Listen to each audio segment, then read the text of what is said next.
जी। जी, बहुत अच्छी बात कही आपने, महत्वपूर्ण मुद्दे रखे आपने। मैं आता हूँ साहू जी आपके पास। आपने सभी विद्वानों की बात सुनी। आप खुद संविधान को बहुत अच्छी तरह जानते हैं। नारायणन साहब के प्रेस सेक्रेटरी भी आप रहे हैं और आपके लेख मैं पढ़ता रहता हूँ और उससे प्रेरित भी होता रहता हूँ। और जो आपके लेक्चर्स भी होते हैं अलग-अलग जगह पे, लोग उनको बड़े ध्यान से सुनते हैं, एक थिंकर के रूप में, एक विचारक के रूप में। ये सारी बातें आपने सुनी। कहीं न कहीं इंस्टीट्यूशनल इंटेग्रिटी जो है, वो किसी भी डेमोक्रेसी का एक बेस होता है, फाउंडेशन होता है। जब ये इंस्टीट्यूशनल इंटेग्रिटी कोलैप्स होनी शुरू हो जाए या संशय के घेरे में आ जाए और उस पर सवाल उठने लगे, तो मुझे लगता है कि फिर ये बहस ज़रूरी है और ये भी ज़रूरी है कि सुप्रीम कोर्ट उसके अंदर इंटरवीन करके वो रिफॉर्म्स लेके आए, ताकि जनता के सामने जो इमेज है, वो दोबारा से रेस्टोर हो सके, क्रेडिबिलिटी रेस्टोर हो सके। आपकी ऑब्जर्वेशंस, आपकी टिप्पणी साहू जी। नमस्कार। ये बहुत बड़ा एक सम्मान है कि प्रसाद साहब जहाँ है, माय फ्रेंड पीके दास, और आपका शो में एक मौका मिला पार्टिसिपेट करने, पहले भी मिला था। सो मैं आपको धन्यवाद अर्पण करता हूँ। तो ये देखिए बहुत सारे कारण के वजह से ये जजमेंट सुप्रीम कोर्ट का अभी आया है, और वो कारण भी वो जो मैटर पीआईएल का जो सुनवाई हो रहा था, हियरिंग चल रहा था, उसमें सुप्रीम कोर्ट खुद कारण बताया है। नंबर वन है, देखिए उन्होंने कहा कि एक इलेक्शन कमिश्नर जो छोड़ के चले गए, इलेक्शन कमीशन से छोड़ के चले गए, उनको बाहर इंडिया के बाहर पोस्टिंग मिल गया। दूसरा कारण उन्होंने बताया कि एक सिविल सर्वेंट, जैसे मेरे माई फ्रेंड ही प्रसन्न दास, उन्होंने जो बताया, ये जब गवर्नमेंट ऑफ इंडिया को नोटिस दिया गया ये पीआईएल की वजह से, नोटिस आने के बाद नेक्स्ट डे कोई एक सिविल सर्वेंट अरुण गोयल, जो कि ये जजमेंट में नाम लिखा हुआ है कि उन्होंने वॉलंटियर रिटायरमेंट ले लिया फ्राइडे को, सैटरडे को उनका अपॉइंटमेंट हो गया इलेक्शन कमिश्नर। तो ये जो चीज जैसे हुआ है इमीडिएटली, और देखिए प्रधानमंत्री मोदी खुद ड्यूरिंग 2019 इलेक्शंस ही अपील टू पीपल, पुलवामा के शहीद के नाम तो मुझे वोट दे दो। So this is a clear violation of the model code of conduct to ask for votes in the name of the जो शहीद के नाम वोट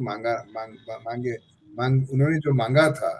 अच्छा, कंप्लेन दिया गया इलेक्शन कमीशन एंड कोई कुछ कार्रवाई नहीं हुआ। एक ऑब्जर्वर जो प्राइम मिनिस्टर का एयरक्राफ्ट या हेलीकॉप्टर में कुछ सर्च किया, उसको सस्पेंड कर दिया गया। He was suspended by election commission.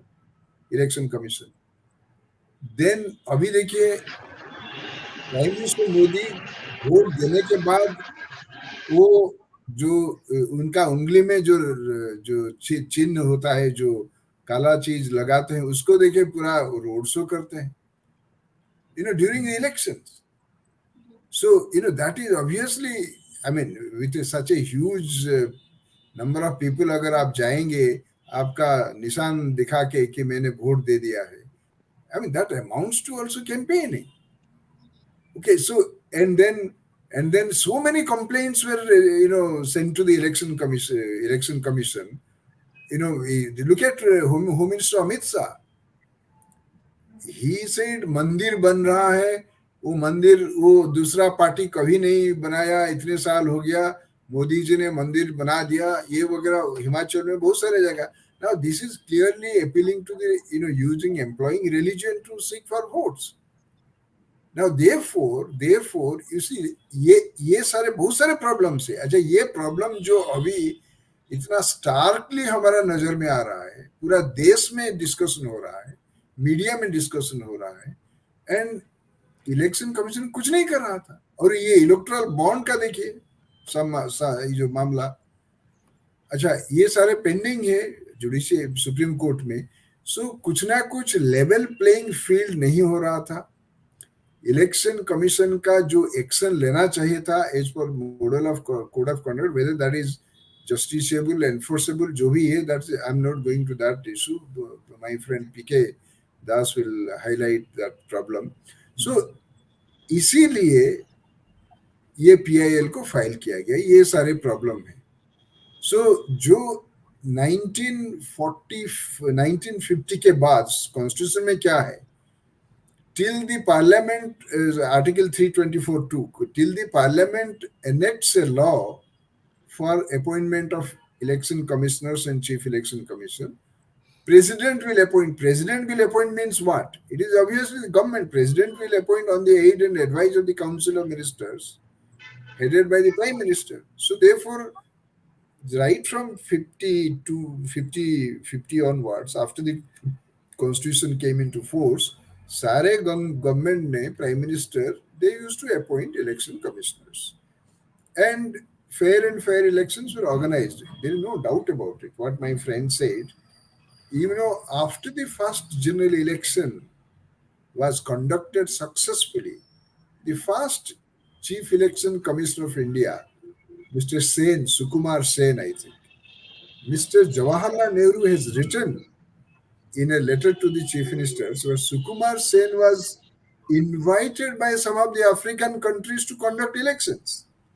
So हमारा चीफ इलेक्शन कमिश्नर या इलेक्शन कमीशन का क्रेडिबिलिटी वहीं से भी पता चल गया कि they can conduct fair and fair election not only in India but outside India, and in fact his services were used outside India. Point is, so therefore अभी जो ये सारे प्रॉब्लम्स जो हम देख रहे हैं, prime minister himself is seeking votes in the name of the Martins which is clearly against the code of conduct. Home Minister is seeking votes in the name of religion. ये बड़ा serious problem है. Therefore, this judgment में क्या कहा गया, अगर एक election commissioner या CEC remains obliged to the state or the government, then that election commission will become a servile commission. ये slave की तरह काम करेगा. ठीक है ना. तो अभी देखिए ये मिस्टर उद्धव ठाकरे ने क्या किया, ये जो सिंबल का बात आपने उठाया, शिवसेना का सिंबल का चित्र, सिंबल मिलने से पहले शिवसेना एकनाथ शिंदे ग्रुप पे जाने से पहले एकनाथ शिंदे खुद बोल रहा है कि हम हमारा पास तो आ रहे हैं, बीजेपी लीडर्स बोले कि डिसीजन तो हमारा फेवर भी जाएगा. सो ये कैसे हो रहा है? सो उन्होंने उद्धव ठाकरे बोला it has become the slave of the prime minister. Very serious charge. So therefore supreme court भी जजमेंट बोला कि ये जो उन्होंने कमिटी बनाया उसमें प्राइम मिनिस्टर होंगे, उसमें leader of the opposition of Lok Sabha, अगर लीडर ऑफ द ऑपोजिशन नहीं है, the leader of the largest party among the opposition parties वो होंगे, चीफ जस्टिस होंगे. सो ही सेड ये जो कमिटी बनाया गया कि ये उसको एक प्रतिकार में आया गया कि इलेक्शन कमीशन एक सर्वाइल कमीशन ना बन जाए. तो सर्वाइल कमीशन ये सुप्रीम कोर्ट का जजमेंट से मैं कोट कर रहा हूँ. अच्छा, ये चीज ये जो अभी हो रहा है पूरा, जैसे एक देखिए बंगाल में इलेक्शन हुआ, 8 फेज में हुआ. एक गुजरात में हो रहा है, हिमाचल प्रदेश में हो रहा है, बहुत दिनों के बाद गुजरात में हो रहा है. एक स्टेट में इतना फेज में इलेक्शन हो रहा है कि एक जगह इलेक्शन वोटिंग हो रहा है, एक जगह कैंपेनिंग स्पीचेस हो रहा है. तो क्या आजकल जमाने में वो स्पीच का प्रभाव नहीं पड़ेगा जहां वोटिंग हो रहा है? इतने फेज में करेंगे. So clearly level playing field is missing. इसीलिए ये जो जजमेंट आप देखेंगे, ये जजमेंट में कुछ एसेंशियल पॉइंट्स में जो निकाल के लिया हूं, उसमें कहा कि अगर सेकुलरिज्म को लेटर एंड स्पिरिट में सारे पार्टी गवर्नमेंट लीडर्स नहीं मानेंगे, this will also vitiate the electoral process. देखिए कितना sensitive judgment, secularism. Now if you ask for votes in the name of temple and religion, obviously it is goes against the very grain of secularism. ये जो apprehensions पूरा judgement में लिखा गया है, और जो हुआ भी, नॉट जस्ट एप्रीहेंशन, ये हुआ भी, ये सारे अप्रील से नया नहीं है. कॉन्स्टिट्यूएंट असेंबली देख लीजिए, मैं मेरा आर्टिकल में लिखा हूं आज, जब doctor B R Ambedkar 289 draft constitution में जो article concerning this is corresponding article to 324 election commission के ऊपर जो आर्टिकल था, डिस्कशन होता, अम्बेडकर खुद माना संविधान सभा में कि हमने तो एक इंडिपेंडेंट कमीशन बनाने के लिए फैसला ले लिया है, लेकिन कैसे इंडिपेंडेंट इलेक्शन कमिश्नर या चीफ इलेक्शन कमिश्नर अपॉइंटमेंट हो गए उसके लिए कोई प्रावधान नहीं दिया है। तो उन्होंने कहा कोई फूल, क्या एक inefficient fellow, even somebody who is incompetent appoint भी हो सकता है और उसको कोई रोक नहीं सकता अपॉइंटमेंट का, और अपॉइंटमेंट का रोक नहीं सकता। देन ही सेड मुझे डर लग रहा है, ये अंबेडकर का बात है, कि शायद ये जो election commissioner, chief election commissioner, they will come under the thumb of the executive, executive का उंगली के इशारे में चलेंगे।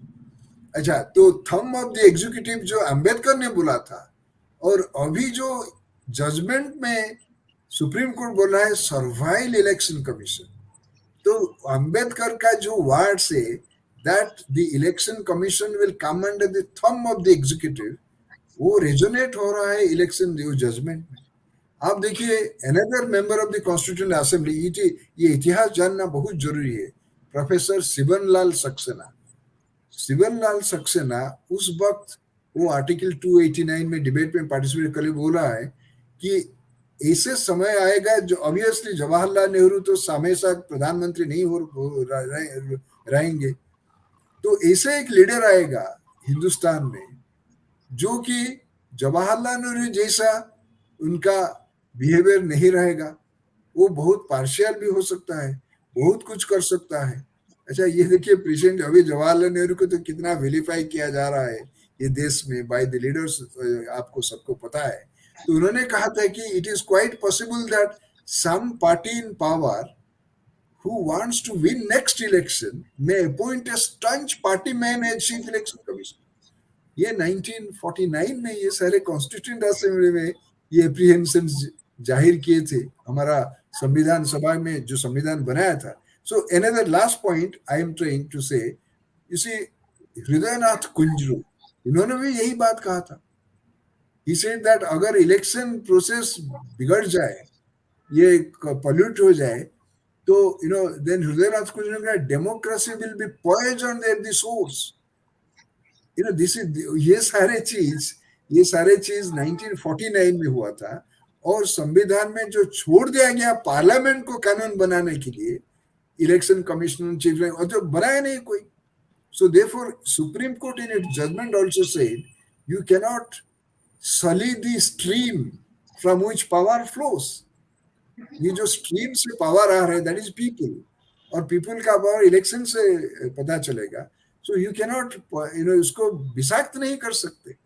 सो therefore this judgment is historic, but then how इसको ऑपरेट कैसे करेंगे ये तो समय ही बताएगा। So therefore to my mind is a historic. और मेरा जो फ्रेंड ने कहा 2021 में the chief election commissioner, they were summoned by the prime minister's office. They registered first, but then they attended the online meeting. It was reported in the media. I also wrote an article. Such a servile mentality of the election commission to go and attend the meeting of the prime minister's office, goes against the legislative intent of the constituent assembly. So therefore, ये जो आज जो judgement है इसमें जो लिखा गया election commission के ऊपर, ये बहुत महत्व है, और ये तो ऐतिहासिक है, और हमको देखना पड़ेगा ये कैसे ऑपरेट किया जाता है। जी, मैं आता हूँ दूसरे चक्र में, हम अपने रिप्लाईज को थोड़ा शॉर्ट रखेंगे यहाँ पर।